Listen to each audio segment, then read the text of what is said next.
HKBP Kernolong, HKBP tertua di Pulau Jawa. Bapak Ibu Saudara yang terkasih, sebelum kita memasuki peraduan malam, marilah kita mendengar firman Tuhan, kita berdoa.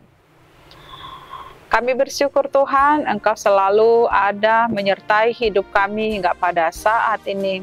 Kami mau mendengarkan firman-Mu. Berikan kami kuasa Roh Kudus-Mu, mengajari kami, memimpin kami untuk dapat mendengar serta mengerti kehendak-Mu. Dalam nama Tuhan Yesus kami berdoa. Amin. Firman Tuhan renungan bagi kita dari Roma 2 ayat 12 hingga 16, ayat pembimbing renungan ayat 13. Karena bukanlah orang yang mendengar hukum Taurat yang benar di hadapan Allah, tetapi orang yang melakukan hukum Tauratlah yang akan dibenarkan. Demikian firman Tuhan. Dibenarkan menurut standar Allah. Sahabat renungan malam Shalom yang dikasihi Tuhan, ketika ada orang yang kedapatan mencuri barang, maka dia mendapat hukuman, bahkan hukumannya bertahun-tahun. Namun di kasus yang lain, ada koruptor kelas kakap yang melakukan pelanggaran hanya dihukum hitungan bulan atau hanya beberapa waktu saja. Dua kasus ini, maka kita dapat membuat kesimpulan bahwa sistem peradilan ini memberlakukan sistem tebang pilih terhadap orang-orang yang melakukan kesalahan.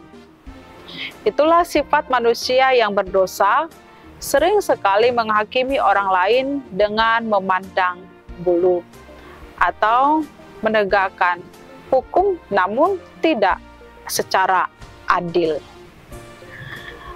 Dalam renungan ini tidaklah seperti apa yang dijelaskan sebelumnya, bagaimana Allah hadir sebagai hakim untuk memberikan hukuman yang setimpal terhadap setiap orang dalam perbuatan maupun kesalahannya.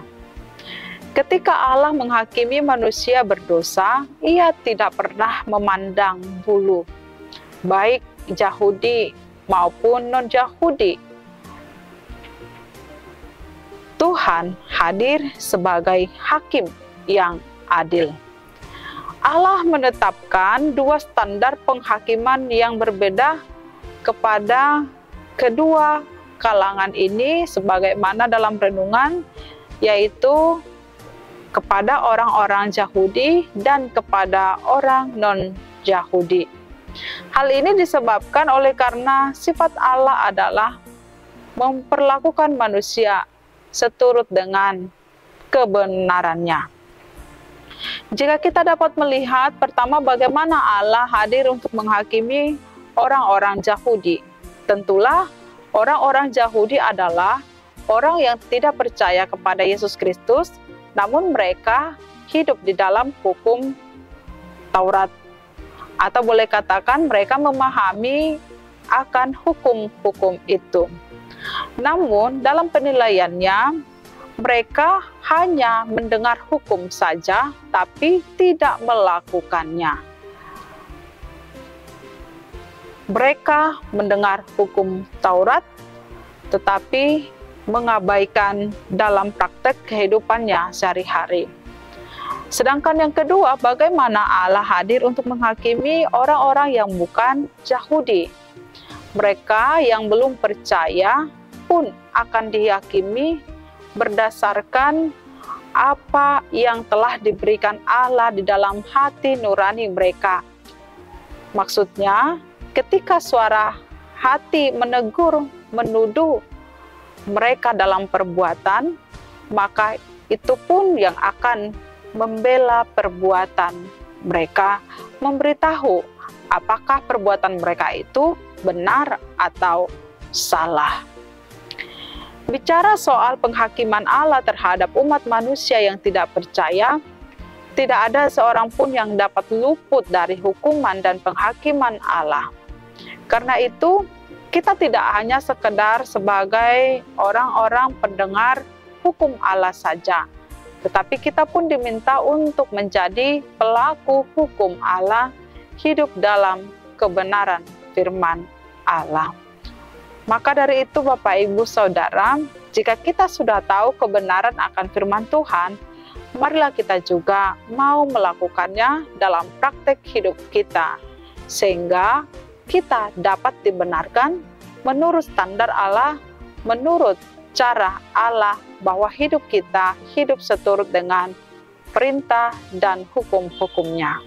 Amin, mari kita berdoa. Ajarilah kami Tuhan untuk mau mendengar segala hukum-Mu dan mampukan kami melakukannya sesuai dengan kebenaran akan firman-Mu, sehingga kami layak dibenarkan oleh Tuhan, sebab firman-Mu telah bekerja di dalam hidup kami. Saat ini Tuhan, kami hendak istirahat, berkatilah kami sepanjang malam ini. Dalam nama Tuhan Yesus kami berdoa. Anugerah Tuhan Yesus Kristus, kasih setia Allah Bapa, dan persekutuan dengan Roh Kudus menyertai kita sekarang sampai selama-lamanya. Amin.